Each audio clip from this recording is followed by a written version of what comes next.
Hello and welcome to another exciting video.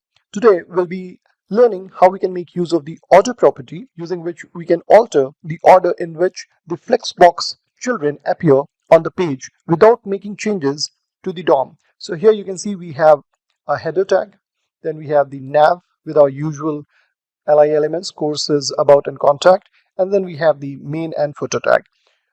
On the other side, you can see the page, and I have kind of visually represented these sections using different colors. Now, we are going to use the order property to implement the footer, where on smaller screens, the main navigation is moved to the footer of the page to free up some real estate in the initial view. So for that, first, we need to change the container's display to flex. In this case, it would be the body tag.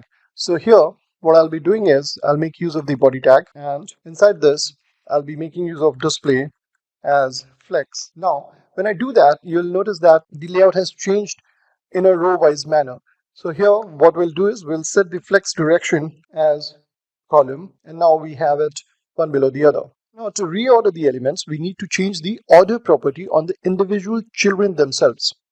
So here, by default, the value of order is set to 0.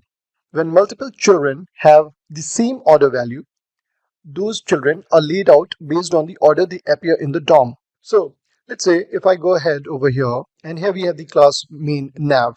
So what I can do is I can go over here and say for main nav, I want to set the order as 1. So I'll say order colon 1. And when I do that and save it, you'll notice that the navigation elements are now coming at the bottom because the other 3 elements that are coming on top have their order value set to default as 0. So if I wanted the nav to appear just above the footer, I would need to adjust the footer's order value to 1 as well. So here, what I'll do is I'll have this main footer and I'll be introducing the order over here as well. Let's do that and see how it goes.